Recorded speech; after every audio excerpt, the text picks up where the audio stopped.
So hello everyone, welcome back to another video. তো মূলত আজকে যে সিনেমাটাকে নিয়ে কথা বলবো, এই সিনেমাটাকে নিয়ে কথা বলার ইচ্ছা মানে বহু দিন ধরে, কিন্তু কোনো রিজনই পাইনি যে এই সিনেমাটাকে নিয়ে কথা বলা যাবে। মূলত আজকে কথা হলো শোলে নিয়ে। তোমরা সকলেই জানো যে শোলের এক্সটেন্ডেড যে কাট ভার্সনটা সেটা আবার বড় পর্দায় রিলিজ করা হয়েছে। তো যারা শোলের টিপিক্যাল ফ্যান আছো, মানে এমন কেউ নেই যে যে ইন্ডিয়াতে যারা শোলে দেখেনি, এবং এখনো পর্যন্ত প্রায় টিভি খুললেই আহ, 3-4টে চ্যানেল চেঞ্জ করলেই সপ্তাহে বা মাসে একবার করে হয়তো শোলে আহ, ছোট পর্দায় দেয়, মানে টিভিতে লোক দেখেই। এবং সেটার এখনো অবধি যে টিআরপি জেনারেট করতে পারে শোলে, সেটা আলাদাই রকমের।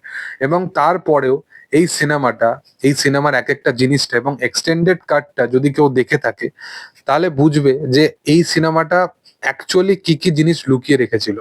মানে শোলের যে অরিজিনাল যে কাটটা যদি দেখো তোমরা, তো সেটা মানে তোমাদেরকে আলাদা রকমের একটা ফিলিং দেবে এবং আলাদা রকমের ইমোশনাল করে দেবে। মানে এই থ্রু আউট সিনেমাটা যেভাবে বিল্ড আপ নেয় এবং ওয়ে অফ স্টোরি টেলিং, মানে শোলে তো অ্যাকচুয়ালি এডিটেবল, মানে সেখানে ওয়ে অফ স্টোরি টেলিং এর মধ্যে অনেক কিছু চেঞ্জেস নিয়ে আসা হয়েছে। বাট এই সিনেমাটায় পার্টিকুলারলি যদি যেটা অ্যাকচুয়াল কাট আছে, সেখানের মধ্যে ওয়ে অফ স্টোরি টেলিং যেরকম এপিসোডিক মাধ্যমে তারা মানে সালিম জাভেদ লিখেছিল, সেটা দুর্দান্ত। মানে যেভাবে প্রথমত এখানে ঠাকুরের ক্যারেক্টারটাকে দেখানো হচ্ছে, ঠাকুরের একটা ব্যাক স্টোরি বলা হচ্ছে, জয় বীরুর এন্ট্রি হচ্ছে, সেই সিনগুলো প্রপার আছে। বাট তারপরেও ইন্টারমেশনের ঠিক আস্তে আস্তে যখন এগিয়ে নিয়ে যায়, সেখানে তোমরা দেখবে যে অরিজিনাল যে মানে অ্যাকচুয়াল যে টিভিতে এটা দেয়, সেইটাই কিন্তু জয়া বচ্চনের যে পোর্শনটা, জয়া বচ্চন যে তার যে ব্যাক স্টোরিটা সেটা যেভাবে ডেলিভার করে, বাট অরিজিনাল কাটটায় জয়া বচ্চনের যে পোর্শনটা আসে সেটা অনেক পরে আসে। এবং সেই দৃশ্যগুলো যখন দেখানো হয়, সেইগুলো এতটা পরিমাণে হিট করে। এবং সচিনের যদি তোমরা একটা ছোট একটা রোল ছিল সচিনের রোলটা, এবং সেই রোলটাও কতটা ইম্প্যাক্টফুল। এবং সেটা প্রাণ সাব যখন বলে, সেটাকে যখন সে ডিসক্রাইব করে, মানে এক একটা সিন এতটা বিউটিফুলি লেখা, এবং এক একটা সিনকে যেভাবে তারা প্রেজেন্ট করেছে, এই ছবির ব্যাকগ্রাউন্ড স্কোর, মানে আমরা সেই টাইমে এই লেভেলে ব্যাকগ্রাউন্ড স্কোর দেখতাম, মানে দুর্দান্ত।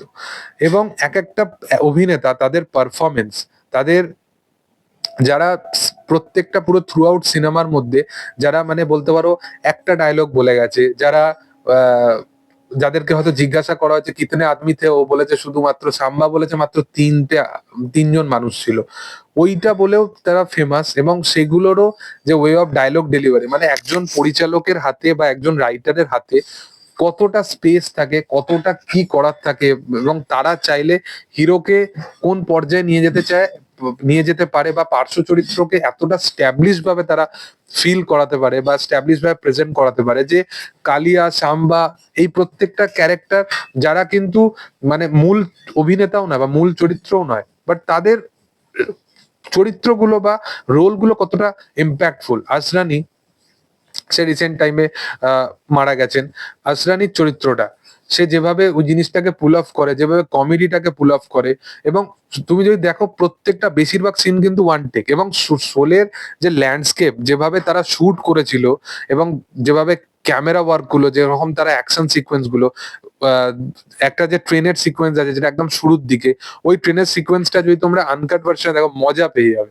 এবং এন্ডিংটা যেখানে আহ, ঠাকুর মানে গব্বর সিং কে মারছে, ওই এন্ডিং এর পরেও ঠাকুরের একটা ব্রেকডাউন হয়, সেটা কিন্তু অরিজিনাল ভার্সনে নেই, মানে অরিজিনাল যেটা টিভিতে দেয় সেটাই নেই। বাট আনকাট ভার্সনটা যদি তোমরা দেখো, মানে দুর্দান্ত। তো ওই কিছু কিছু পোর্শন আছে যেগুলো তোমাদেরকে অবশ্যই নস্টালজিয়া ফিল করাবে। এক একটা ক্যারেক্টার মানে দুর্দান্ত পারফরমেন্স তাদের, ধরমজি, অমিতাভ বচ্চন, হেমা মালিনী, জয়া বচ্চন, প্রত্যেকের পারফরমেন্স এখানে দুর্দান্ত। এবং এর পাশাপাশি শোলের একটা হিস্ট্রি আছে, যেটা মানে বলা হয় যে শোলে যখন প্রথমবার যখন রিলিজ করা হয়, প্রথম উইকে কিন্তু শোলে প্রপার ভালো বিজনেস আনতে পারেনি। তো তার কারণে তারা কিন্তু ক্লাইম্যাক্সটাকে রিশুট করার চেষ্টা করেছিল, মানে তারা পুরোপুরি প্রপার লোকেশন রেখি সবকিছু আবার কমপ্লিটলি স্টার্ট করে দিয়েছিল, যে অমিতাভ বচ্চনের ক্যারেক্টারটাকে আবার বাঁচিয়ে তোলা হোক। বাট এক সপ্তাহ যাওয়ার পরে ওয়ার্ড অফ মাউথ এতটা স্ট্রং ভাবে শোলে প্রচার হয় যে তারপরে তারা ওই অরিজিনাল ভার্সনটাকেই রাখতে দেয়, এবং মূলত বলা হয় যে দুটো ইন্টারমেশন ছিল সেটাকেও নাকি তারা কাট করে, তারা এডিট করে করে তারা টিভিতে মানে সেটাকে রিলিজ করেছিল। বাট অরিজিনাল যে আনকাট ভার্সনটা যেটা আমি দেখলাম সেটা মানে দুর্দান্ত, মানে সেখানে এক একটা ক্যারেক্টার এক একটা জিনিস এতটা ইম্প্যাক্টফুল। আমি বলছি না যে টিভিতে এটা দেয় সেটাই, বাট অরিজিনাল যদি তুমি দেখো যে এই সিনেমার যেগুলো বাদ দেওয়া হয়েছিল সেগুলো মানে দারুণ, মানে নেক্সট লেভেলে। তো আমার পার্সোনালি শোলে আমার দুর্দান্ত লাগে যখনই দেখি, কমপ্লিট একটা এন্টারটেনিং সিনেমা, মাসালা সিনেমা মনে হয়, এবং নন ফিকশন কোথাও দিয়ে মনে হয় না, যেন মনে হয় যে একটা গল্পর মধ্যে একটা মানে আলাদা ভাব আছে, একটা রিয়েলিজম আছে। তো যাই হোক, তোমাদের কি বক্তব্য, তোমাদের কিরকম এক্সপিরিয়েন্স সেটা কমেন্টে জানিও। ভিডিও ভালো লাগলে অবশ্যই লাইক করো, শেয়ার করো, সাবস্ক্রাইব করো চ্যানেলটিকে, এবং পাশে থাকা বেল আইকনটা অবশ্যই প্রেস করে দিও। Thank you all, by.